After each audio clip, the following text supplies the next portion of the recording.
Guys, welcome back to another episode of the Pause, Rewind, Play podcast. We're just back doing a little bit of remote work. We just want to keep it safe and keep it simple while also having a wonderful and good time.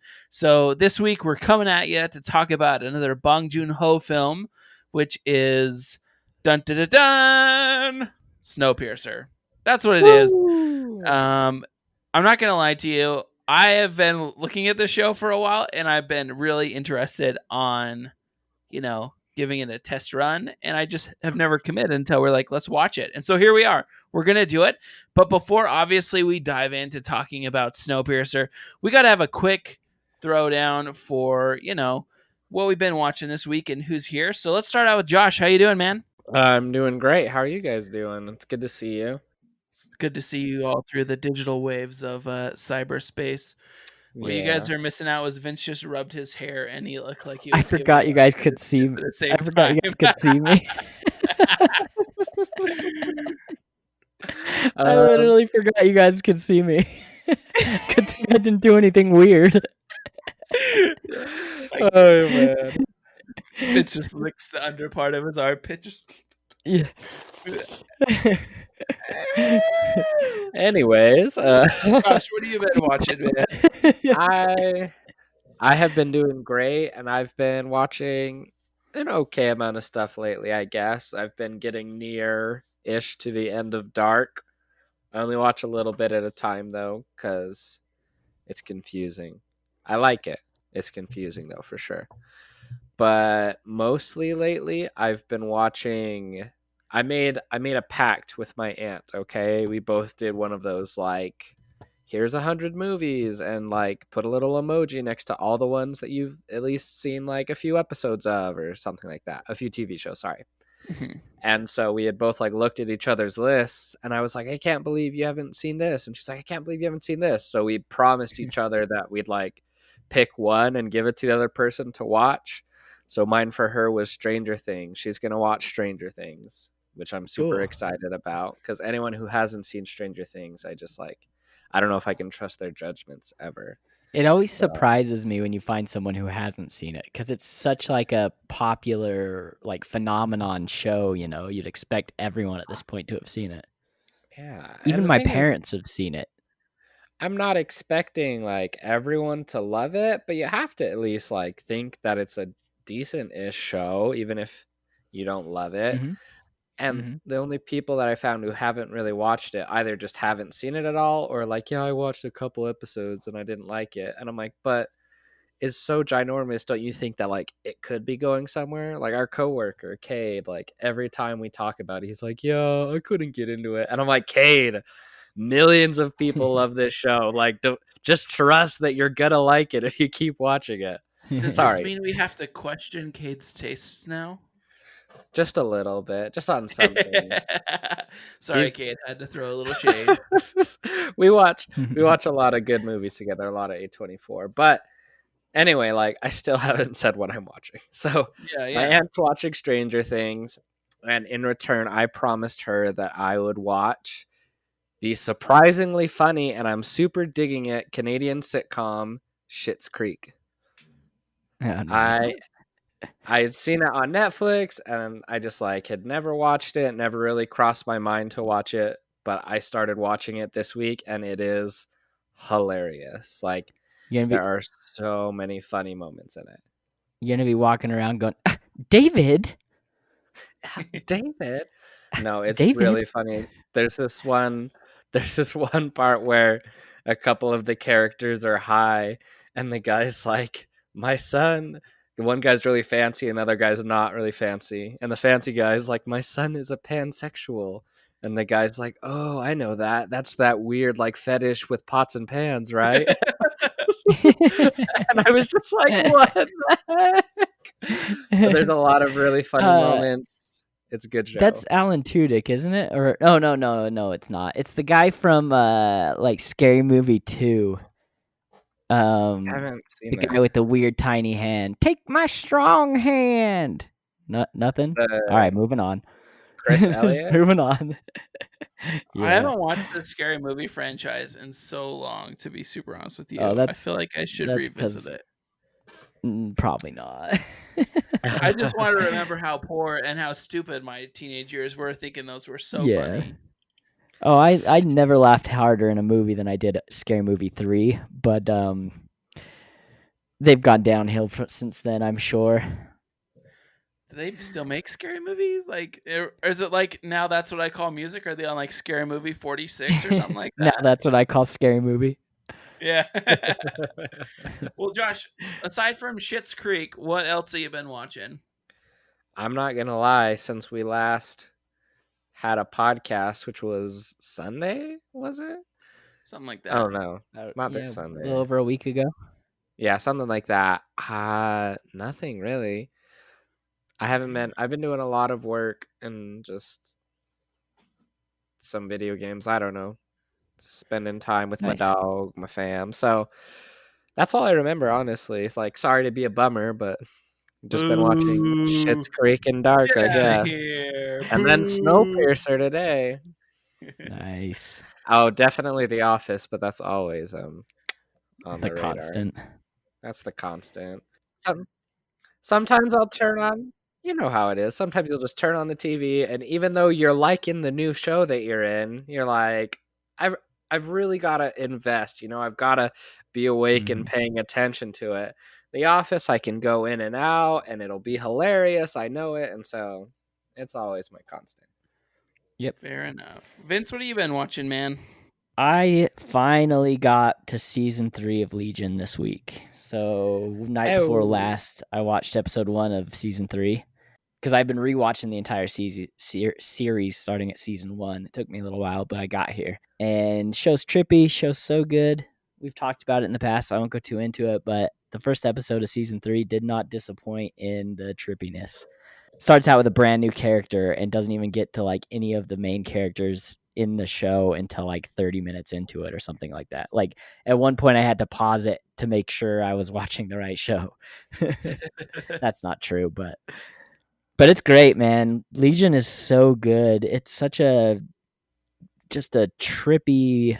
It explores mental illnesses. It explores time travel. It explores all sorts of stuff, and you're always questioning kind of what's real, what's not real, and it's all based in that X-Men universe with a bunch of X-Men you've never heard of before, other than maybe Legion. At least I never had.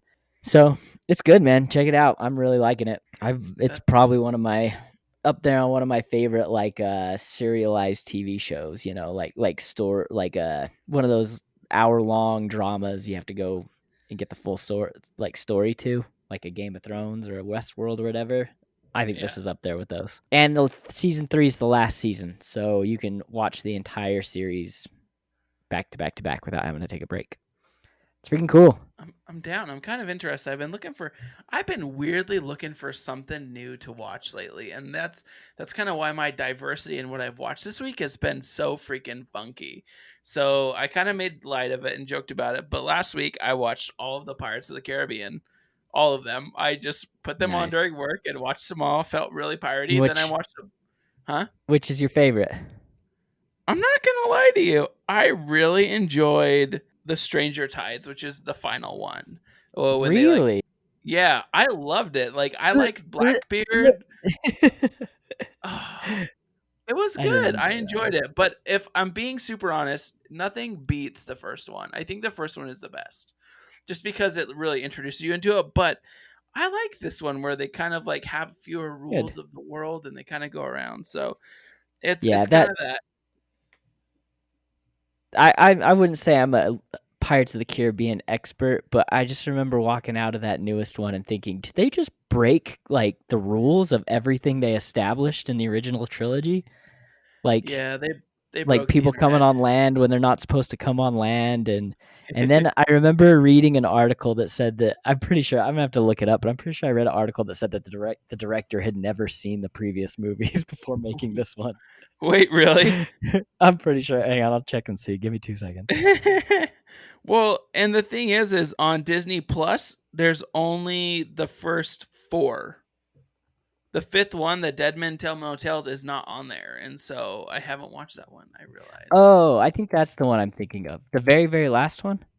Yeah, the one where like not to give any spoilers, like Barbossa is the main character essentially. Like you know it, but yeah, that one they kind of broke a lot of rules. Okay, I'm thinking of the very, very last one is the one I was thinking of. That's not the one you're talking about. That's the one. That's the one you're. Yeah, that's not the one I watched. I also started a new series from Sweden called Drog, which is about Vikings. I've only watched 2 episodes, so I can't give you a lot of like insight into that one, but it's all in Swedish and it has like English subtitles, and I thought that was pretty good. I had a great week watching things, and right now, my wife and I are just finishing up watching the Hunger Games movies. Yes. So tonight we're finishing the Mockingjay Part 2. And so that's why I only have so much time tonight, is because she's like, we have to finish it. She's like hell bent on it. So Did you hear they released a prequel novel to that? Yes. I'm reading it right now. Oh, how is it? I'm on page 10, but it's okay. Really deep into it. Let me give you my analysis. Well, 10 pages in, I have a good grasp right. on yada, yada, yada, yada, yada. But sorry, I feel like I got that COVID cough going on here. That's a Don't bad kill joke. yourself. I'm safe. But yeah, good week in watching TV. So this week, still watching Snowpiercer. We're still going to talk about it. Yeah. Like I said before, Bong Joon-ho film. As we know, Bong Joon-ho won a bunch of awards last award season for his film Parasite. And so he's kind of like built up this I don't know what you want to call it, this toolkit of stuff in films, and one of them is symbolism and storytelling. And Snowpiercer was actually his first like majorly English film. The rest of it was predominantly not English, and so I think this is kind of an exciting film that we kind of are going to be talking about. Do you guys have any movie facts we need to spit out, Vince or Josh? I do. I've got all the info here that I pulled from IMDb. So let's get into this. So Snowpiercer, directed by Bong Joon-ho, was written by Bong Joon-ho and Kelly Masterson. It's based off a graphic novel called Les Transpersonnage. I don't know how to speak French. I'm not even going to attempt to do that again. But apparently it's a really good graphic novel that people should check out. The movie was released July 11th, 2014, and it only took them 72 days to film it. But budget was $39 million, and it made a worldwide gross of $86.5 million. And it got a IMDb score of 7.1, and Rotten Tomatoes gave it a critic score of 94 and an audience score of 72. Starring Chris Evans as Curtis, Kang-ho Song as Namgung Minsu, Nangung Minsu, Ed Harris as Wilford, John Hurt as Gilliam, Tilda Swinton as Mason, Jamie Bell as Edgar, and Octavia Spencer as Tanya. I found one casting consideration, and IMDb also said that Jake Gyllenhaal and Dustin Hoffman auditioned for the movie, but didn't get any. They didn't say what specific parts they auditioned for. But the role of Mason, who is Tilda Swinton's character, was written for John C. Reilly, and was a very different character than the one that we saw on screen. Yep. And see, apparently, I understand that it would be a very different character because I just can't see John C. Reilly in that same role as all. It would have been like a weird, like kind of funky guy, like trying to be funny, but still sort of in that top class. Almost like I didn't see like Holmes and Watson, that awful Will Ferrell and John C. Reilly movie, but that's just like what I kind of imagine him to be, was his like British kind of weird portrayal in that movie. That's how I would see him being. Yeah. It said in the thing that the character was a lot more like lighthearted and kind when it was written for John C. Reilly. And then when they decided to cast Tilda Swinton, they mentioned that some of the conjugations were still in the masculine affectation. I'm assuming that Bong Joon-ho wrote it in a different language in that case, but they ended up like changing that character drastically and making her more of a what she is, what you see there. And did you guys recognize Tilda Swinton? Because that surprised me That that blew that my was her. mind. I did not recognize I her. did not recognize her at freaking all, and it took me like Mhm. I was like waiting for her character, and then because I looked up the IMDb first, and then I was like waiting for her character, and I was like, no, it's like one of those things where you're like, no, and then I was like, okay, That yep, she's great. that woman is like a real life chameleon. Like she can just transform into just anybody and everybody. It's crazy to just see her play men, women, old women, young women. Like she can just vampires, everything. You know, Bald she just women. can just transform. It's awesome. But she has one thing in And common what an in actress. these crazy dystopian futures. She's always one of like this, not a servant, but she's part of the wealthy, but like one of the people who serves the wealthy. But can we talk about Ed Harris in this, by the way, really fast? Like I know I we're had still really no early. clue he was in there. He was awesome. His part was awesome. But do you know what it kind of reminded me of weirdly? Was like the oh crap, I just spaced off on the name. It's got Jim Carrey in it, and he lives in the house. The He Truman lives in, Show. yeah, the Truman Oh, Show. It kind of reminds me where of him being the he's. director on the Truman Show. I feel ya on that. Because he is That's like that sort of. He's symbolic of a godlike figure as well. And he has like the kind of voice and like slow sort of speaking mannerisms that kind of seems like a character he could always pull off. Does that make sense? yeah. And to like point out a couple of people from the cast, there's obviously a lot of amazing actors and actresses in this, but Kang-ho Sung, who played Namgung whatever, he is also one of the stars of Parasite, if you Oh, recognized he's in him Parasite? from. He's Yeah, the dad. Is he the he's the dad? main dad. Yeah. Okay. Yeah, I thought that maybe it was him. He's also the star in The Host too, isn't he? I have not seen The Host. No, I maybe I'm can wrong. look it up though. He is in the Host. So he's Bong in the Joon-ho just seems Host, to like him then, huh? Parasite, Snowpiercer. Yeah. Yeah, they got a good thing going on. He's in The Interview as well. Who is he in The Interview? Let me look it up here. He's a soldier. Oh, No, that's not a very big role. I don't know. sad. You 'Cause tell me he's a my boy great doesn't peer actor. poo?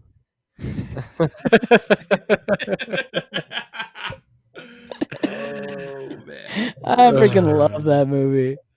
It's so dumb. I love it. All of like the glorifications of the leader have me thinking Yeah. about Jojo Rabbit as well. When they're like, you might have The heard villain. that Hitler only has one ball. It's not true. He has three. Sorry, we should probably talk about this movie. Yeah, let's talk about this movie here. So, what you guys think when you guys first watched this? What did you guys think about it? How did it make you feel? Kind of what were your initial impressions going into this, and what it would be? I came into it, so this is my first time watching it, right? And I came into it with knowing that it was based on a graphic novel and just sort of hearing the premise about the world's like frozen and all the remaining people in the world are stuck on this train that's just endlessly circling the earth. And I'm like, that's interesting. Like, that's a very cool premise and something that would already make me want to watch the movie. You know, like, Yeah. you wouldn't have to Yeah. really convince me beyond that this is a movie I'd want to watch. Add on top of that, Bong Joon-ho is the director, an amazing, brilliant man who's won a ton of Oscars now for Parasite. Just incredible. Chris Evans, Octavia Spencer. Now I've come to love Kang Sung-ho as well. Just so many amazing people in the cast. And then just watching this movie just blew my mind. I usually don't recognize it because I'm enthralled in the movie, but this time I recognized that I have like a resting movie face for movies that like enthrall me. And that's where I'm literally like looking at the screen with my mouth open, like just because the movie is taking me on this trip and I'm not even paying attention to anything around me. You know, like my dog probably could have came and like sat down on me and I wouldn't have even like noticed or anything like that. This movie was fast paced, beginning to end. It was really thoughtful. This movie was incredible. And I would have to go back to look at like what my top movies of 2013 was, but I would not doubt that I would put this movie at least in the top like 3 to 5 movies of awesome. 2013. This movie was incredible. Like I loved it. And like I said, I finished it like 5 minutes before we started this podcast, and so I feel bad that I didn't really have a lot of time to think about it and dive deep. But there's enough already on the surface level and from the base symbolism that you can get to just realize what an incredible movie this is, not only like for symbolism to our world, but just like its own story. Like I've seen these weird trailers for, they have like a TV show as well now that's sort of based around this same thing, right? Called Snowpiercer. No interest to see it until I saw this, and I'm like, it's probably not as good as this movie, but just to get more of this universe, this what's going on, I would like want to watch that TV show now. Yeah, I feel like watching Parasite before watching Snowpiercer kind of like, well, watching Parasite and then talking about it and then watching Snowpiercer kind of prepares you for this type of movie of like you said, all the symbolism and all the stuff that you can relate to. I mean, this movie was made in 2014, and it's the stuff that it's referencing, you know, the stuff that can be applied to our own world applies today as much, if not more, as it did 6 years ago when he made it, which is kind of a scary thought. But this is my second time seeing it, and I loved it the first time. Like you said, I jumped into it because I saw the trailer of, you know, Chris Evans was in like peak Captain America at the time when this came out. So Chris Evans in a new movie about running up a train and leading some rebellion against the wealthy abusers, you know, is just like, yeah, this is going to be a cool action movie.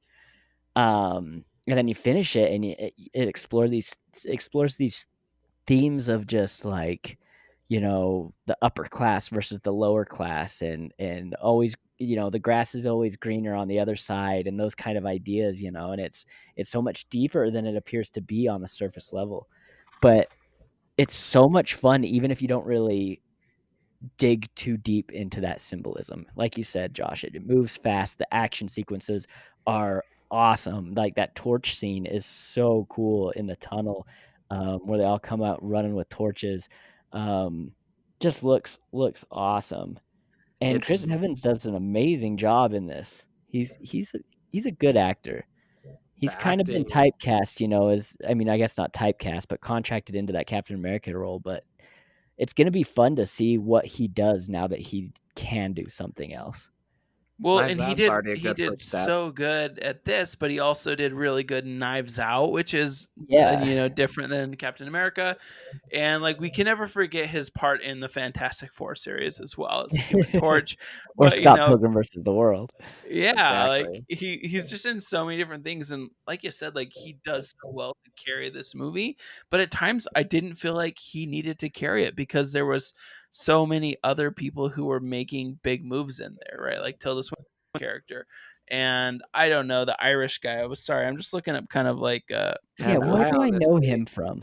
I honestly Oh, think he's in that Wonder Woman. That's what the story itself also just like carries it along, the plot and the way it moves. The last thing yeah. that, because I mean, I could say everything that I liked about this movie, but like obviously a lot of things stood out. The last thing that really blew me away and I really stopped and said, this is amazing, was the cinematography.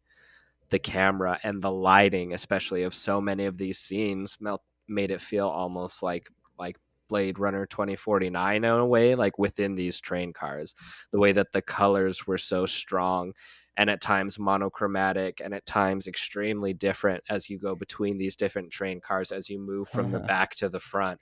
It was incredible, especially the scene when they're in that like sauna sort of thing where it's all orange and everything.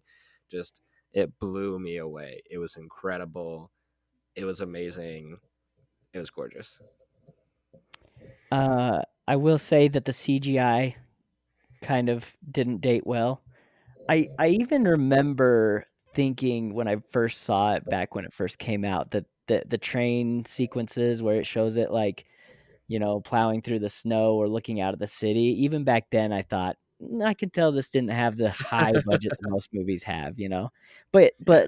it's so forgivable. Like, it's such a small part of what this story is and what this movie is that it's just like, yeah, whatever, It gives you an idea of the world and what's going on, but let's get back to the real important stuff here, which is the war that's going on within this train, this class war that is happening, this rebellion that is rising through cart to cart, and what the world is, this reflection on what is the little kid reference? What does he say? He's like, when they want to get the food bar from him, and the kid's like, I can have anything that I want in the whole wide train, and it just like Yeah. gives me like memories of like that movie Room with Brie Larson, of this kid that was born on this train who just doesn't know anything outside of it.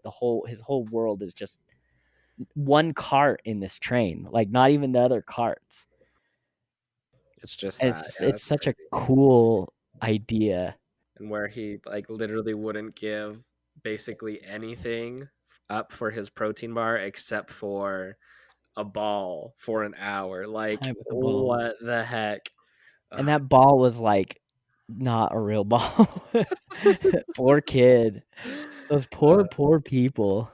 It's just so surprising to me, the worlds that we can design, like, and then build out, like, in movies now. Like, I had never thought about anything like this, and I know that it's a comic book, right, or a graphic novel, and the way that they portrayed it, kind of like you were saying, like the CGI when they're busting through those little ice caps over the rails, super forgivable. Didn't even care that that looked like crap. Like, I was just like, okay, like, how often does this happen? Like, how often do they have to bust ice off the road? What happens if they derail? Like, what goes on in this world? Like, and I really was curious about, like, I want to know about the train empire before that was built, like, as they're making their way through these carts, the colors get brighter and brighter and brighter in some of them, and they have the different colors and foods and everything like that. And they have like the greenhouse.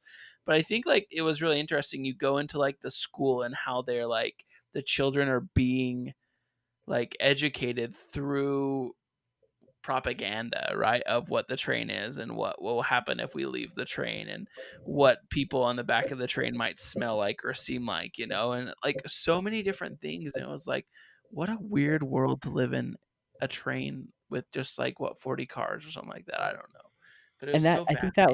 I think that was one of my favorite things, was to see what each new train cart looked like. As you're moving up through the train with him, just to be like, okay, like you said, Casey, figuring out how this train works, how are they feeding people? Okay, that makes sense. How are they doing this? Okay, that makes sense. How are they getting water? And then they explain it, as the train pushes through the snow, it pulls it into the train and converts it into water, and the water into this. Or like going into the one room and it's like a giant aquarium, which that was the cool thing watching it the second time, is the amount of foreshadowing in this movie is not subtle at all. Like, after watching it the second time, like that whole scene in the aquarium where they're talking about an enclosed ecosystem and how everything has to work perfectly and the number of fish has to be the exact amount that needs to be, it's just completely foreshadowing the end of this movie. And also the like symbolism behind everything in its place, and they do that hand motion and you're like, what is this hand motion? Yeah, And then I you find know. out what that stands for at the end of the movie. Like, it does such a good job at foreshadowing what is happening as you're watching it without giving anything like, for me anyway, my how me talking about Parasite, how I missed half the stuff that was symbolized in that one. Even I could pick up and be like, oh, I see what they're doing here with this. Oh, I see. And it was really cool, like you said, to just see what each train of the world looks like and how it just gets better and better until it's just like they get to the front of the train. It's just like a club and people just getting high and partying, because what else are you supposed to do in a train? For 17 years, 18 now Mhm. that they hit the bridge again. Okay, I did the math, right? So they popped up and they said it goes around the world like once every year, right? And it travels this many miles. That train, and there could be stuff we don't know about, right? But that train looked like it was going decently fast, like it was rolling, right? I did the math and I made sure I used kilometers, right? And then I converted. If the train goes that distance in 1 year, it would mean that the train only goes an average of 31 miles an hour. And I was like, that seems a Oh, little slow. Like, am I crazy? yeah. I don't It know. looked Maybe like it was there's just, going way faster in the movie. yeah, maybe there's just some points where they have to like climb these mountains or something where it goes really slow. I don't know. Slows It down. seems, who knows? But I was just like, what the heck? Like, that seems a little weird. But I was like, whatever. That's fine. What do you guys think about, like, and I love that point, but what do you guys think about the story they tell in the children's car where they're like, "Oh, you know, what's his name? Walter? Sorry, Wilford. He had the Wallace. force. Oh yeah, Wilford. Wilford. He had Wilford the Wallace, right? foresight. Yeah, he had like the foresight to know that the thing that they're pushing out in the atmosphere was going to ruin the Earth, but he still decided to like just build his train. Like he Yeah. didn't like stop them if he had all this money. Can you imagine what you would have thought of that man at the time, when he is putting so much money into this train and developing technology like that sucks in snow and turns it into water, or like doing all these weird things, and you're just sitting around being like, this freaking tech billionaire over here wasting all this money on a train when he could be feeding all the poor, and then it turns out that his little side project, his little train obsession, turns out to be the thing that saves the world. That is crazy that it ends up being the last thing that's literally carrying any of humanity. It was super crazy, and not only that, but like they said, they wanted to make like he was making it like a luxury train ride, right? They would take it around the world in a year. There's specific stops for Thanksgiving and for Independence Day and for all of these different things, right? And you can see that like as they progress through the train, I was like, wow, this is amazing, this is beautiful, how did they get the ideas for this and everything like that. And then as they like pushed forward, I was almost like, this is almost like a pimped out, even more like extravagant like cruise ship, you know what I'm saying? Like as you get to the front, and I'm like, they've just got like all these like pools or these like different places where it could be. And I'm like, that's like probably what his idea was sort of from the beginning, right? Where it's like a cruise, but instead of on a ship, you're on a train, right? And so there's all of these amazing things you can do and everything like that. The one thing I missed is, where do all those crazy people who get high sleep? I guess we just had Inside to the skip those drawers, right? trains. Oh, there's drawers. Yeah. Man. Well, I think that was like a prison cell. I think the drawers were. Oh, that I one. think they mentioned in the movie that it was like he was in jail on a certain cart or something, and so Oh, they're yeah. pulling him out. But I had Well, that same thought too. Throughout that entire train, I never saw a bed. Like, where are these? Well, except for in the back, they were sleeping on like bunk beds and stuff. But where are all these Whatever. people staying? It's not that big a train. Maybe there is just like little like things in the side that you can just like pull out these cabinets and you push yourself in and you sleep in there. Just Who kind of knows? crawl in. Yeah. they just all pass out on those little like bed areas, and they just like sleep the entire time, and then they wake up and they do it all again, huff the like explosives. What is that That stuff that called? would make sense though, what you're saying. Like this train was built as a cruise ship, and so it's like, at what point did they realize that it was the saving grace for humanity? Because Chris Evans' character talks about how when they first got on the train, they were the stragglers, the people who had no money, the people who just jumped on the back when they realized that there was nothing left, and they were left alone there for a month to fend for themselves. And I thought to myself while I was watching it, like, what was the people in the front of the train doing? Why did they leave them there for a month? Did they purposely leave them there in order to, like they talked about, having to cause, balance life with the perfect amount of fear and drama and death or whatever, or whatever, in order to like keep people sane and happy? Because if everything's perfect, people get bored and go crazy. But if everything's terrible, then people go crazy. You have to find that like perfect balance for humanity to. It's kind of like the Matrix. The first version of the Matrix was a perfect paradise, and we rejected it. It's kind of that same thing. So I was thinking maybe that's the answer, but maybe it literally was them thinking like, okay, we have all these people on the train. I don't know how to do this yet. Like I don't know how to make a world that works for the next 20 years. And they just had to leave those people in the back until they figured things out. Yeah, because originally, they're planning this to be like sort of a luxury train.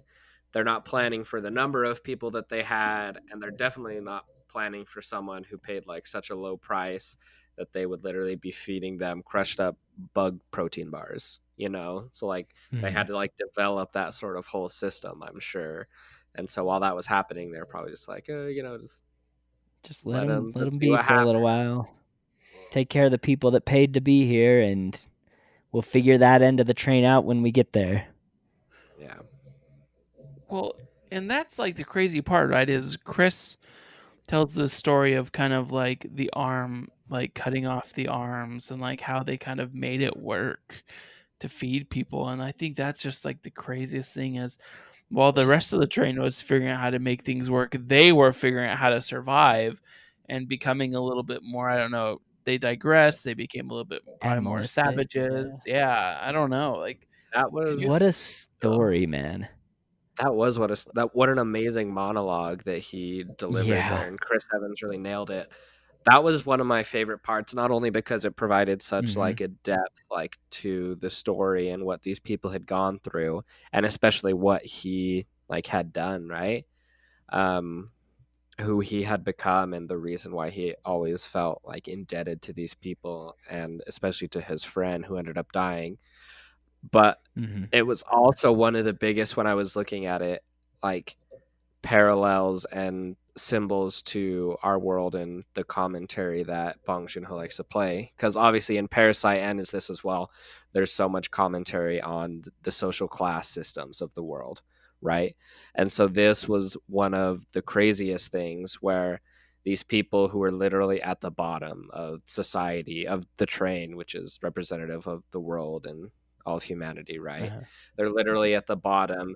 They get to a point where it's just becoming so savage and awful that they can't bear that the people around them live in even more misery.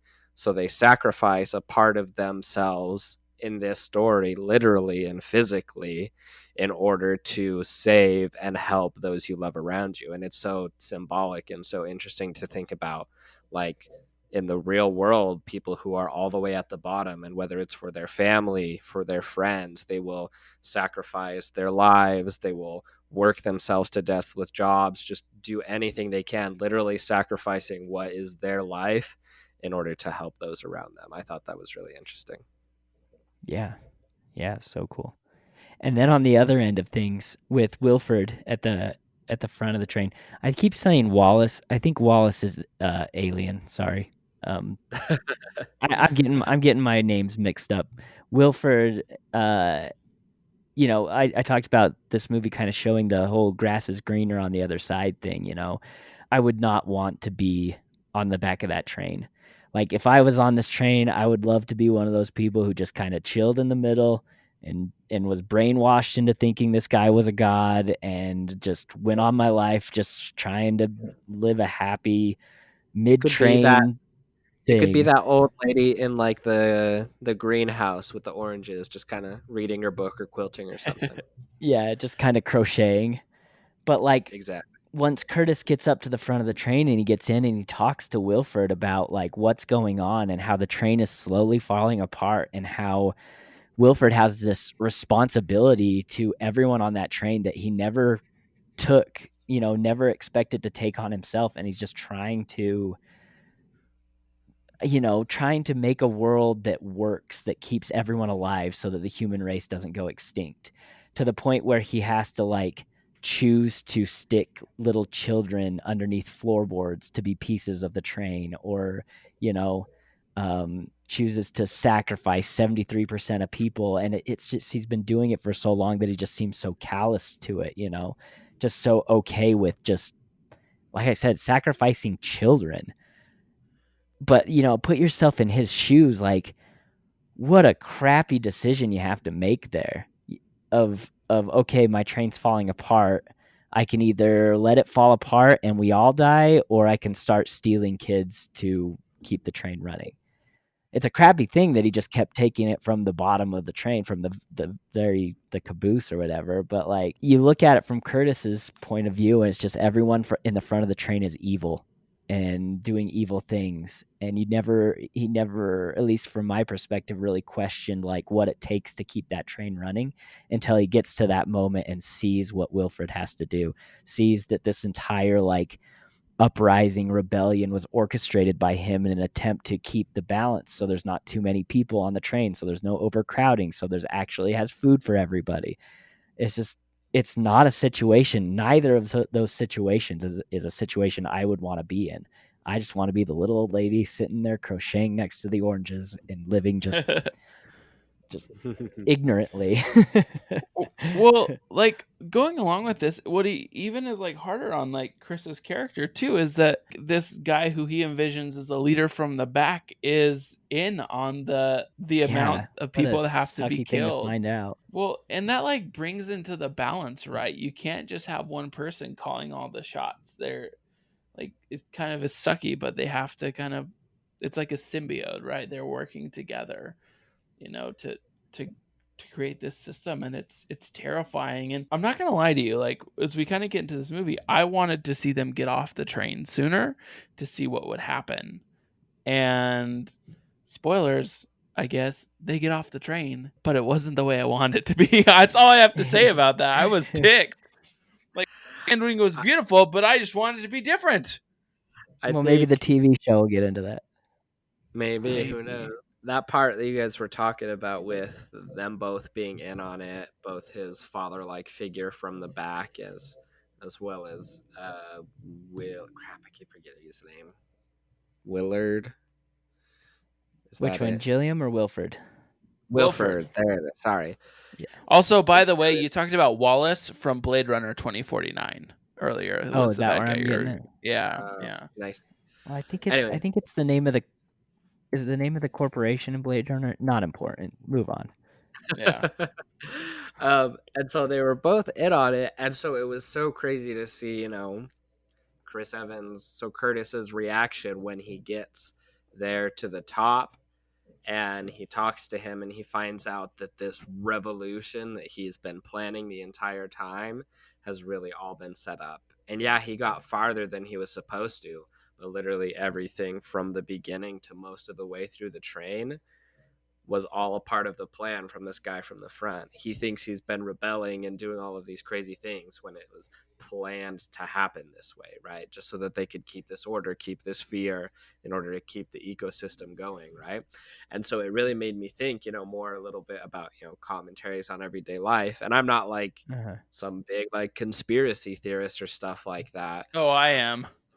But it definitely makes you think like how many like uprisings and all this different stuff that like rises like from the public like to the ranks, how much of that is really things that come from the top and come like from the bottom, because people really, especially nowadays, have like a problem like listening to authority. So many people in the world they want to be their own people, they want to do their thing, and so it's anti-government, listen to them, they're just doing what's best for them and all these different things.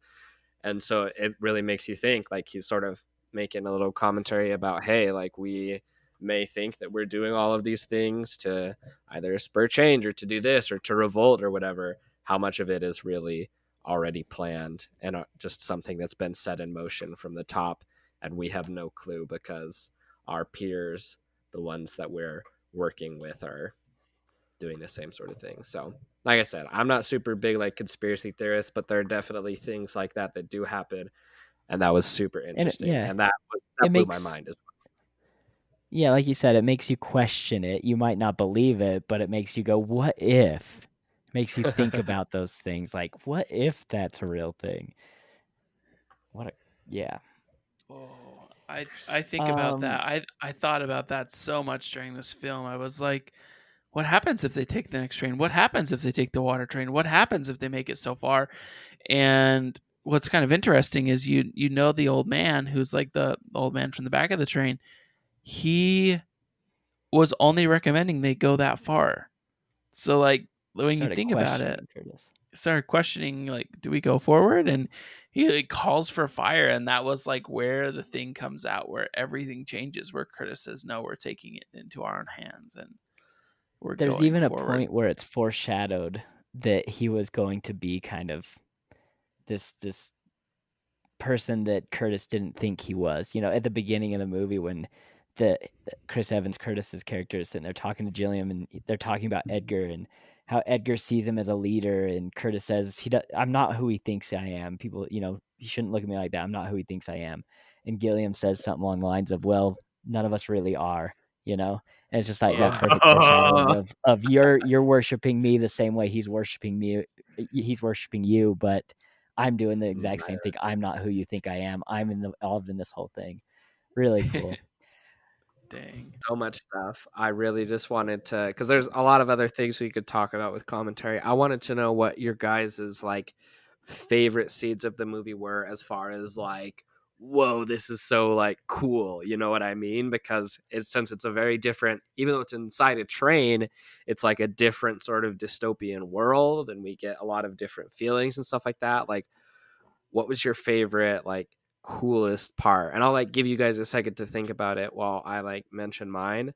My favorite part, just because of the amount of like sort of shot, the amount that it like put you in the moment and made you feel sort of the situation of the characters, was the moment where they opened that door and all of the blind soldiers with axes and everything are waiting, and the spears are waiting for them on that other side. The music is so jarring, and these guys just look so menacing, and it's insane. And that just moment, those feelings that you have as the music's playing and as you see these crazy warriors, is ridiculous. Like, it is amazing. It is like, I don't know, that part just like was so jarring to me. And then the fight that ensues, it was almost like Tarantino-esque with the level of violence, which is a big part that plays throughout the film. But like, I don't know, for me, that was like, even though it was very like kind of scary and made me feel, you know, like it was still very cool, and I was in awe at that part of the movie. They were blind? I didn't even know they were blind. No, they weren't blind. They just, it's like another symbol sort of thing about like either soldiers or just like different people like following either a god or a country or whatever without really seeing for themselves, just like a pure like instinct thing. Because they had like those weird like ski masks, but like instead of like over their eyes, it was like over their mouths, so they couldn't like really see anything. But I just looked up a picture and it makes sense now. Interesting. Vince, do you have yours? If not, I have one. I just want to mention on that too, the intimidation factor that they use, like pulling out that fish and cutting it open and like getting the rotten fish blood on it. That would, you know, if anybody survives, it would probably cause like a ton of infection. You know, just like you said, that I'm with you. That scene was awesome, right down to, like I said, the part where they run the torches up the train. I read on IMDb that they didn't use any other lighting on that scene other than the fire itself, and it was dark. Good job on that. It looks awesome. Yeah. Go ahead, Casey. What's yours? That one is so slick. That was actually my favorite moment, was the torches, like in this whole series. No, it's good. I'm just like, you know, like that was my favorite moment. It felt like something different. It almost felt like it belonged in like I Am Legend or something where there's just hive animals moving, and they're just like moving for, like, it was weird. I love that one, but I also loved when they got to the engine of the train and that beautiful like spiral, almost like a Stargate-esque looking thing. And he's like, how was it? When is the last time you were alone? How does it feel to be here? And like, that was my next favorite moment. I would say this is probably my favorite dystopian film I've watched, and I'm watching The Hunger Games right now, which everyone loved. So I mean, it was really good. Well, yeah, you still haven't seen Waterworld, so I have watched Waterworld. Hold on here. I've watched Waterworld. I know what it is. Kevin Costner, I've watched the bulk of his films. I can't say that with a straight face either. Comparing Waterworld to this, there's like zero symbolism in Waterworld. I think there's like a difference though in like the dystopian films from like the 70s, 80s, and 90s versus the dystopian films post 2000. Because I think, like, looking at it post 2000, America was attacked for the first time on its soil in 2001. And so that changed the way that we looked at a lot of things. And our biggest enemy was no longer, because the conspiracy theories changed more. And like there are a lot of conspiracy theories that the US government actually are at fault and at blame for, the bombing explosions of that. And like I'm not bringing that up to make light of it or anything like that, but like the way that people started writing books and doing things, it was more the people against the people and the government, more so than anything else anymore in dystopian worlds. Whereas like there was total societal collapse and it became more people against government in a lot of these things, I've noticed.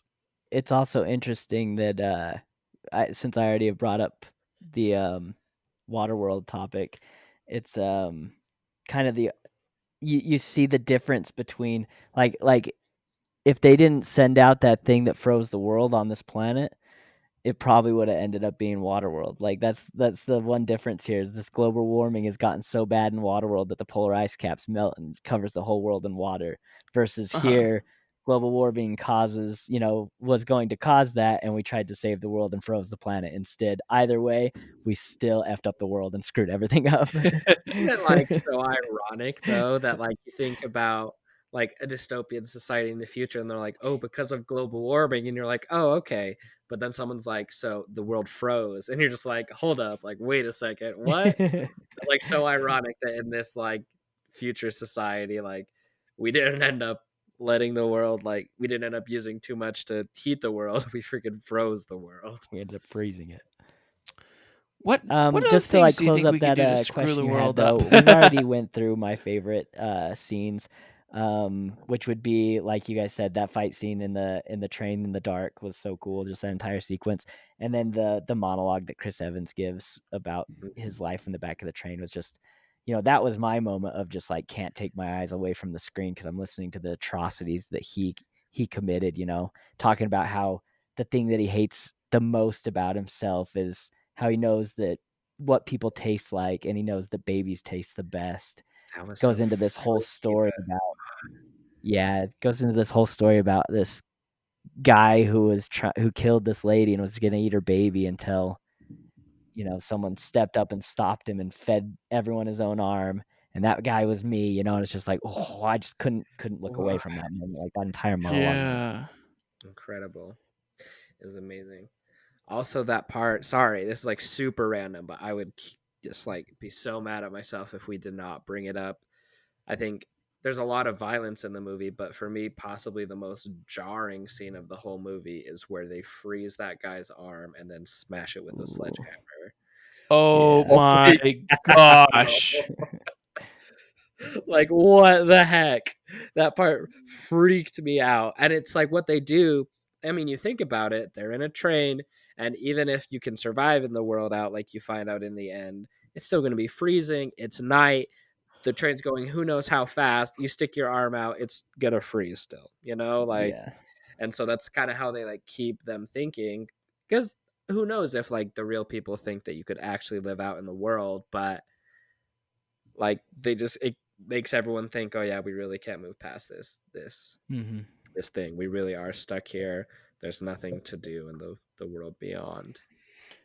That scene terrified me, by the way. Like that was just weird when they're like, we have 7 minutes. Oh, let me give you a riveting speech while we freeze this guy's arm off. I was like, I loved everything Tilda Swinton did in this. Her character, she was gross looking and you just hate her, and she's one of those characters you love to hate, You were kind of glad that, Chris Evans shot her in the face. So I do have one nitpick on this. Okay. I really like Namgung. Is that how you say his name? I really like his story in this and how he's like trying to protect his daughter who was born on the train, and he's like watching out the window every year at trying to get a glimpse of this airplane to see if the snow is melting. Really, really liked his story, but I didn't understand why he had to blow up the door at the front of the train when he could very easily have just blown up those windows they were shooting through halfway up the train.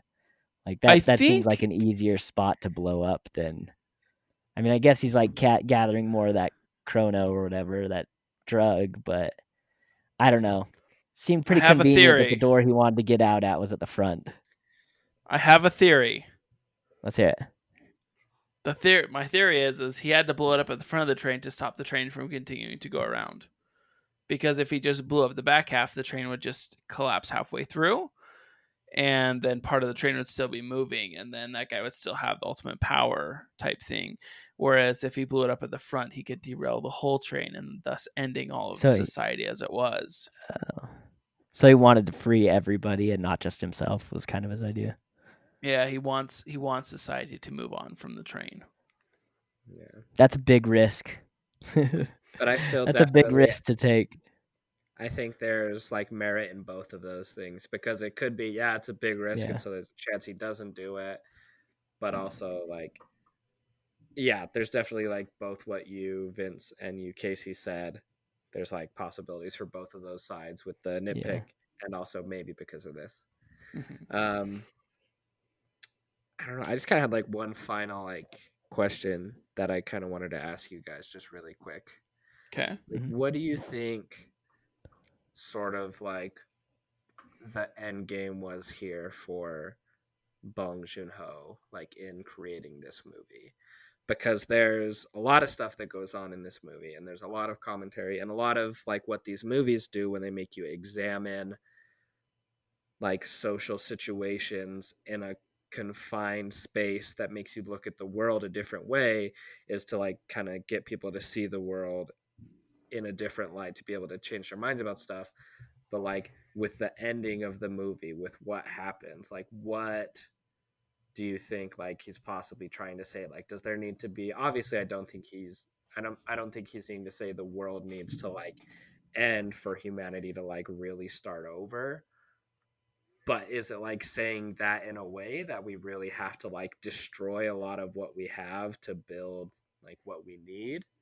Like, I don't know. Like, I said, I finished this movie right before we started this, so I haven't had a ton of time to think about it, but it was super interesting to see that he crashes the train to end up saving these kids, these people, and sort of the world in a way. Yeah, you know I kind of, it's hard. And I think it's so full of ideas that you could like, everyone could turn and have a different answer to that, like I think this is what he was saying. I think that's what he was saying. For me, it was, I don't even know specifically which one was for me, like, I don't know. I think it was all just an accident, and none of the symbolism was on purpose, and he's just stumbled into it. I'm just kidding, not really. After he makes it, he's like, oh. Yeah. I don't know, man. It's hard because like there's so much of it that goes into it, and I think everybody can latch on to one of these ideas and say this was the purpose of the movie or that was the purpose of the movie. But I think you're asking the wrong person. For me, it's anyway. I don't even think there might really be an answer. I was just wondering. Maybe. I'm kind of curious. I don't know. Like, I feel that a lot of the symbolism in this movie was one, like, people aren't always what you expect them to be, nor is life what you expect it to be. Like, a lot of people always have this idea of I'll be happy when, or, type thing. And what happens on this movie, they keep moving up in the train compartments and they make it to the front, and he still finds disappointment. He still finds things and doesn't expect them to be as he thought they were, and he expected this person, like, obviously I do not think that, I forget the Walden or whatever his name was, Wilfred is not in the right here, but also like he's also just trying to keep mankind alive at the same time, and his mind is twisted around what do we have to do for it. And that seems to happen is a lot of times people power, they twist reality into how can I be the savior, how can I do everything right for mankind. And I can't say that I wouldn't change myself, but I would hope that I wouldn't become corrupt and change and twisted in my actions. So that's my thoughts on it. I don't know, like, I think that the symbolism was there on purpose, but I'm not specifically certain what the message was in the end. other than people aren't what you expect them to be, nor is life. The grass isn't always greener on the other side. There will be suffering no matter what station you're in. And I think that's also a good part of it, where I don't think there really is a definite answer. There might be things for sure that he was trying to say, but there's not always a definite answer, and it leaves you thinking for a long time, the same way it did with Parasite, to just think about the world. And the more you think about it, the more it really sticks in you and can spur change. So we should probably wrap up. So my final thought to wrap this up, I had the question, was Nangun's daughter really telepathic? How did she know people were behind the door? So I looked it up, and filmmakers said that train babies, I don't know if this was, the filmmaker said it, so I don't know if this is pulled from the comic, but filmmakers said that train babies developed animal-like hearing, and that's why the girl seemed like she could tell what was behind the door, because when she sat there and listened, she could hear stuff on the other side. And that's why Curtis was like, do you have telekinetic abilities? Like, how do you always know what's behind there, whether it's safe or not? That was one of the things I was just like, what is going on here? And they never really answered it. There's your answer. Thanks, Vince. I did need that. You're welcome. I didn't even know it. How do you think, I know that we were kind of closing this up, but how do you think humans would adapt after so many cycles on this? Like, what if, for instance, an entire generation lived and died on this train? What would change about humanity on a train? Would they be shorter? Would they be paler? Would they eat food differently? Would those people eating those protein bricks, like, would they become buggy? They'd probably be fatter. Because I'm sure they have like an exercise car or something where you can go run on the track. But don't tell me that these people who are, even though the world's ending around them, basically on a cruise, are going to like stay really healthy all the time. That's what I think, at least. Yeah. Who knows? Maybe that drug, maybe not though, necessarily like, makes it sweat it out maybe, or something. Yeah, I was gonna say maybe not necessarily fatter, but less healthy, less physically like capable. There's not a Usain Bolt anymore in the world. They become more like the people off Wall-E, or maybe they become more like Smeagol or something, like little like Smeagolites. Oh, guys, man. Well, this movie is amazing. Last words. Any last words? Any final words? Josh says it was amazing. Vince, anything else? I think you'll like it if you like action movies. I think you'll like it if you like movies that make you think. Kind of fits both modes. And I just want to watch more Bong Joon-ho now. Do we know what his next film is yet? I guess it's pretty fresh off of Parasite, but I don't know. He's really made a name for himself. I know that I'll be awaiting. Guess we'll see. He's just probably like holed up writing in some like South Korean like bunker right now, just like writing away. And he's gonna come out and it's gonna be something that's super modern and very timely. It's gonna talk about the new Parasite or something like that. Who knows? The new pandemic. New band name, I call it. But anyhow. New pandemic. But anyhow, guys, well, thank you for wanting to come and talk about this movie. We'll get this edited and put up on the website for everyone to know. I was going to do this at the beginning of the podcast. We had a few technical issues, but guys, please give us a follow over on Instagram, Twitter, Facebook, over on YouTube. We just appreciate your support and your, supporting us and doing all these things. So as always, thank you so much for tuning in to the Pause, Rewind, Play podcast. We'll catch you again next time.